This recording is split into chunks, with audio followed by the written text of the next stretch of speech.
Hamas एक Islamic आतंकवादी group है। हिजबुल्लाह क्या है? एक आतंकवादी मजहबी ग्रुप है। किताब किसी चीज को कहती है, उसमें यहूदी और काफिरों का कत्ल वाजिब है। हिंदुस्तान में मुसलमान होना फायदे का सौदा है। संवैधानिक तौर पे अगर भारत में देखें तो भारत का हिंदू भारत के संविधान के हिसाब से 8वें दर्जे का नागरिक है, और इस देश में मुसलमान जो है वो तमाम वो प्रिविलेज ले रहा है जो आपके संविधान में नहीं है। जो मुसलमान हिंदुस्तान में ये आर्गूमेंट दे रहे हैं कि भाई उन्हें अपनी जमीन वापस लेना हक है, तो हिंदुस्तान के हिंदुओं को फिर अपना ज्ञान व्यापी वापस लेने का हक नहीं है, राम मंदिर लेने का हक नहीं है। आज हिंदुस्तान के बहुत सारे सनातनियों हिंदुओं को जो ये समझते थे कि साहब यहाँ पर आरएसएस की वजह से, बीजेपी की वजह से, कुछ हिंदूवादी ग्रुप की वजह से ये सब होता है, अब दुनिया को पता चल गया कि इस्लाम का चेहरा कितना बदनुमा है। और उस इस्लाम का नाम लेकर के जिस तरीके से बेटियों का, बच्चों का रेप और मर्डर जस्टिफाई किया जा रहा है, कोशिश कर रहे हैं कि हम इसको एंटी मोदी कर दें, क्योंकि मोदी हिंदुत्व का चेहरा बना दें और पूरा इस्लामिक वर्ल्ड, उसमें आपकी राजनीतिक दल भी शामिल है। जब मजहब की किताब ये कहती हो सूरह नंबर 9 आयत नंबर 5 में कि आपके अल्लाह पे जो यकीन न लाए, आपके रसूल पे जो यकीन न लाए, उसका कत्ल वाजिब है, ये किताब कहती है। और उसी में जंगे बदर जो इस्लाम की सबसे बड़ी जंग हुई, उसमें जब ये कहा गया कि आप कारवाओं को लूटें और उसमें औरतों को भी लूटेंगे, तो औरतें जो ऊपर की खूबसूरत होंगी वो ऊपर वाले के पास जाएंगी, फिर तो उसे माले गनीमत कहते हैं। धर्म दुनिया में एक ही है, वो है सनातन। बाकी सब मजहब हैं, कोई 1400 साल पहले आया, कोई 2000 साल पहले आया, तो ये मजहबों का झगड़ा है, इतनी आसानी से खत्म नहीं होगा। और ये कई सालों से चल रहा है, प्रॉफिट मोहम्मद के ज़माने से चल रहा है, कोई ऐसा नहीं कि आज नया हुआ है। जिस शख्स ने ये लिखा सारे जहां से अच्छा हिंदुस्तान हमारा, मज़हब नहीं सिखाता, उसका नाम जानती हैं क्या है? उसका नाम है मोहम्मद इकबाल, जो पाकिस्तान का आइडियोलॉजिकल फादर है। और उसी ने 2010 के अंदर एक तराना लिखा, सारे जहां से अच्छा लिखने, 1904 में लिखा उन्होंने ये, और 1910 में उन्होंने लिखा मिल्ली तराना, जिसमें उन्होंने कहा सारा जहां हमारा, पूरी दुनिया को अपना बताने के बाद उन्होंने कहा कि चीनो अरब हमारा, मुस्लिम है हम, वतन है सारा जहां हमारा। तो ये उसी इकबाल ने लिखा। तो उस इकबाल को आधा पढ़ने वाले लोगों को तो हिंदुस्तान के हिंदुओं को पतेगा कि आप इस चटनी को चाटिए। जहां इस्लाम था वहां से भाग के जाता है वो ऑस्ट्रेलिया, वहां से भाग के जाता है वो नाइजीरिया। तो भाई जब तुम इस्लाम के अपने मानने वालों के साथ नहीं रह पा रहे हो, तो तुम गैर मजहब के देश में कैसे जा रहे हो? ये एक अपने आप में कमाल है। कौन इस्लामिक देश है जो हमास को कंडेम कर रहा है? हमास को इक्विप्ड किसने किया? हिजबुल्लाह को इक्विप्ड किसने किया? ईरान का पूरा एक एपरेटस हमास के साथ खड़ा हुआ है। आपने यूक्रेन की बात की, तो यहाँ हिंदुस्तान के मुसलमान जो हैं आज अपना सीना पीट रहे हैं कि युद्ध बंद होना चाहिए, फलाना होना चाहिए। यूक्रेन के अंदर युद्ध क्यों नहीं पीट रहे? वहाँ पे शांति नहीं होनी चाहिए क्योंकि वहाँ मुसलमान टारगेट पे नहीं है। यहाँ प्रॉब्लम ये हो रही है कि भारत के अंदर एक मजबूत सरकार है, अमेरिका में सरकार है, इजराइल में सरकार है, और इत्तफाक से पहली बार भारत ने अपनी पॉलिसी के तहत फ़लस्तीन के बारे में तो कहा, लेकिन इजराइल के साथ भारत खड़ा है। इजराइल और हमास का युद्ध लगातार चल रहा है, दोनों तरफ से आक्रामक स्थिति हो गई है। लेकिन अब इस पूरे टॉपिक को हम बहुत ही आसान भाषा में समझेंगे। हमारे साथ हैं पुष्पेंद्र कुलश्रेष्ठ सर, और सर से हम बारीकी से समझना चाहेंगे। सर, युद्ध जो है हर बार लगता है कि अब सीज़फायर वाली स्थिति हो जाएगी, आक्रामक हो रही है, टैंक भी चले गए हैं, अब हमास के भीतर हमले कर रहे हैं। कैसे इस गणित को सर समझा जाए, क्योंकि बहुत ही पेचीदा मामला होता जा रहा है, हम सही हम गलत, वो सही ये गलत, क्या है? देखिए, जिसको हम युद्ध समझ रहे हैं, हर युद्ध के नियम होते हैं और युद्ध में फ़ौजें लड़ती हैं, और उन फ़ौजों का भी अपना एक मैंडेट होता है। ये युद्ध नहीं है, ये मजहबी लड़ाई है, और ये किसी के अस्तित्व को समाप्त करने की लड़ाई कोई आज से नहीं हुई, 1948 से नहीं हुई, कई सौ बरसों से चल रही है। और इस युद्ध को जिस तरीके से हम दिखाने की कोशिश कर रहे हैं कि वहाँ एक लैंड का मामला है, वहाँ सेटलमेंट का मामला है, और उससे पहले वहाँ पे मुसलमान थे, और उसमें ये जो अपने इजरायली हैं इन लोगों ने कब्ज़ा किया, ये उससे पहले का मामला है। मेरा मानना ये है कि जब किताब किसी चीज़ को कहती है, उसमें यहूदी और काफिरों का कत्ल वाजिब है, तो ये लड़ाई किसी इसलिए नहीं हुई है कि कोई चीज़ किसी ने किसी की ले ली है। ये अस्तित्व समाप्त करने और अपने अस्तित्व का वर्चस्व दिखाने की लड़ाई है। सर, अगर मैं गलत नहीं हूँ तो ये जो युद्ध की शुरुआत है वो एक बदले की भावना से होती है। अल-अक्सा मॉस्क पर ये खबर थी कि वहाँ पर पत्थर फेंके गए थे, उस मस्जिद के अंदर मारपीट की गई थी, उसी का बदला हमास के आतंकियों ने लिया। नहीं, देखिए, मैं वही कह रहा हूँ, हमास क्या है? हमास एक इस्लामिक आतंकवादी ग्रुप है। हिजबुल्लाह क्या है? एक आतंकवादी मजहबी ग्रुप है। आतंकवाद का मजहब पता होना चाहिए लोगों को, इसलिए वो उनको सपोर्ट है। चाहे भले ही इस देश में पूरी दुनिया में 65 या 80 देश जो हैं वो सपोर्ट ना कर रहे हों, लेकिन सबकी सहमति और सब उसके साथ खड़े हुए हैं, हमास के साथ में, हिजबुल्लाह के साथ में। इसलिए मुझे लगता है कि ये आसानी से ख़त्म नहीं होगी और एक नया नैरेटिव दिया जा रहा है, बार बार दिया जा रहा है, ख़ासतौर से इस्लाम और मुस्लिम दुनिया की तरफ से दिया जा रहा है। और हमारे हिंदुस्तान में भी बहुत सारे लोग ये कह रहे हैं कि देखिए साहब, वो अपनी ज़मीन वापस ले रहे हैं, तो अपनी ज़मीन उन्हें वापस लेने का हक़ है। तो जो मुसलमान हिंदुस्तान में ये आर्गूमेंट दे रहे हैं कि भाई उन्हें अपनी ज़मीन वापस लेना हक़ है, तो हिंदुस्तान के हिंदुओं को फिर अपना ज्ञानव्यापी वापस लेने का हक़ नहीं है, राम मंदिर लेने का हक़ नहीं है। तो यहाँ कुछ और है, वहाँ कुछ और है। हिंदुस्तान पर क्या फ़र्क पड़ेगा इस युद्ध का? इसका ये फ़र्क पड़ेगा कि हिंदुस्तान में पहले ही एक बहुत बड़ी कॉन्स्टिट्यूंसी जो है मुसलमानों की, जो इस युद्ध को भड़का करके मुसलमानों को पोलराइज करके, जैसे मैं कश्मीर में देख रहा हूँ, आपके संवैधानिक पदों पे बैठे हुए लोग इसको भड़का रहे हैं और इसको वो कोशिश कर रहे हैं कि हम इसको एंटी मोदी कर दें, क्योंकि मोदी हिंदुत्व का चेहरा बना दें और पूरा इस्लामिक वर्ल्ड, उसमें आपकी राजनीतिक दल भी शामिल हैं। तो इमीडिएटली जो लोग ये समझते हैं कि शायद वो मोदी को हराना चाहते हैं या मोदी के द्वारा जितनी हिंदू फोर्सेज हैं उनको डराना चाहते हैं, मुझे लगता है इसका रिवर्स अटैक होगा।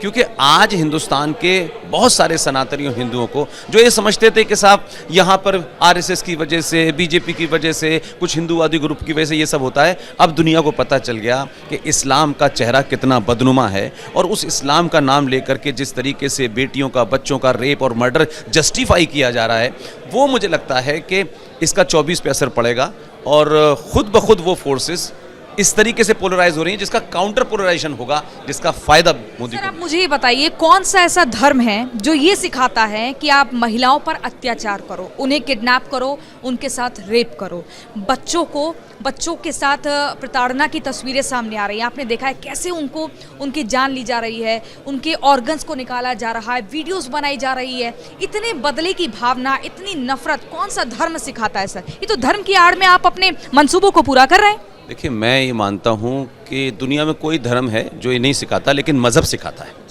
There is a lot of difference between dharma and mazhab. जब मज़हब की किताब ये कहती हो सूरह नंबर 9 आयत नंबर 5 में कि आपके अल्लाह पे जो यकीन न लाए, आपके रसूल पे जो यकीन न लाए, उसका कत्ल वाजिब है, ये किताब कहती है।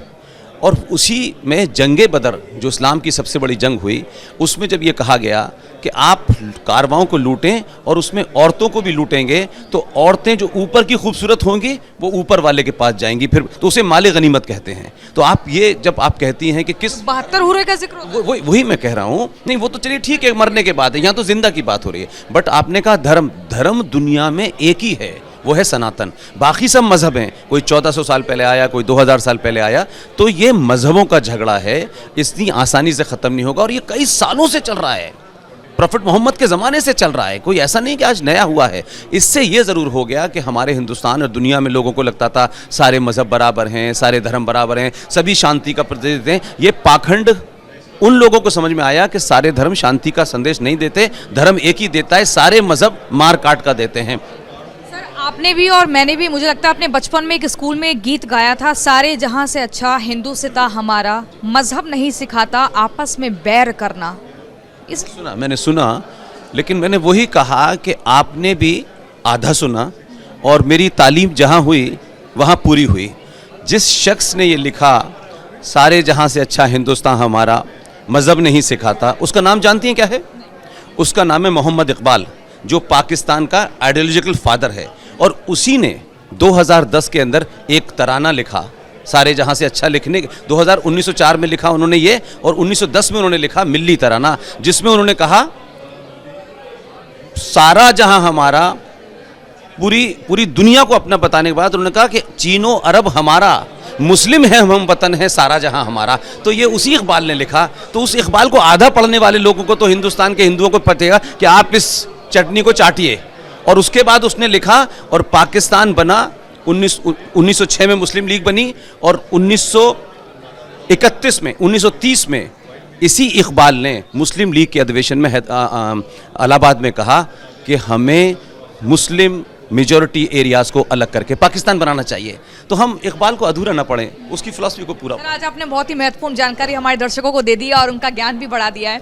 लेकिन अब ये समझना चाहेंगे कि जिस तरीके से जो मौजूदा स्थिति जिन मुस्लिम देशों का आपने जिक्र किया, सर कई मुस्लिम देश जो दिखा रहे हैं कि हम दिखावे का एक वो साथ हमें दिख रहा है, लेकिन जब ये लोग अपने घर से बेघर हो गए हैं तो उनको सहारा कोई नहीं दे रहा है। चाहे फिर वो इजिप्ट की आप बात कर लीजिए, आप जॉर्डन की बात कर लीजिए, आप सीरिया की बात कर लीजिए। इजिप्ट ने तो बिल्कुल एकदम तार वार लगा दिए थे कि हम अंदर नहीं आने देंगे। तो ये कैसा साथ कि जब आप बेघरों को सहारा ही नहीं दे रहे हैं, आप उनसे भी डर रहे हैं कि आएंगे तो हमारे यहाँ से शासन करने लगे। आप ये देखिए कि चाहे पूरे यूरोप के अंदर, ऑस्ट्रेलिया के अंदर, जहाँ जहाँ से मुसलमान गए हैं वो इस्लामिक देशों के क्लैश से गए हैं।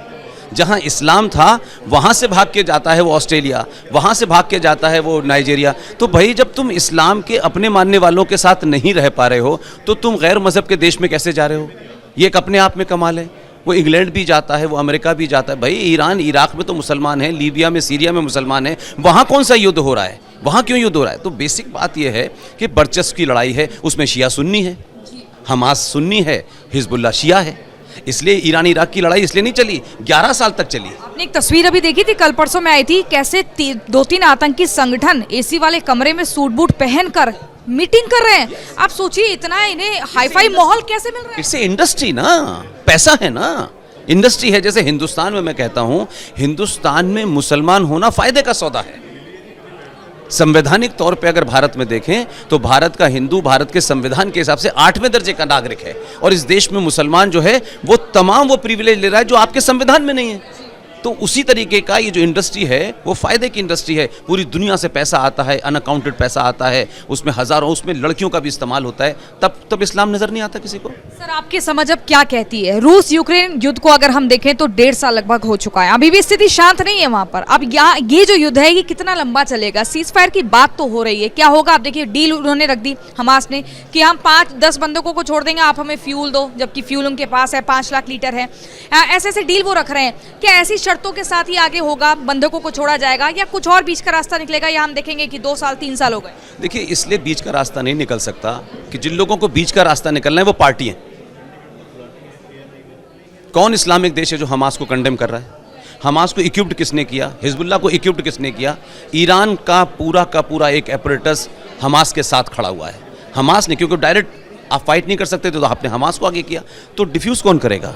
ये लड़ाई चलेगी फाइट टू फिनिश तक, और लंबी चलेगी लड़ाई। आपने यूक्रेन की बात की तो यहाँ हिंदुस्तान के मुसलमान जो हैं आज अपना सीना पीट रहे हैं कि युद्ध बंद होना चाहिए, फलाना होना चाहिए। यूक्रेन के अंदर युद्ध क्यों नहीं पीट रहे?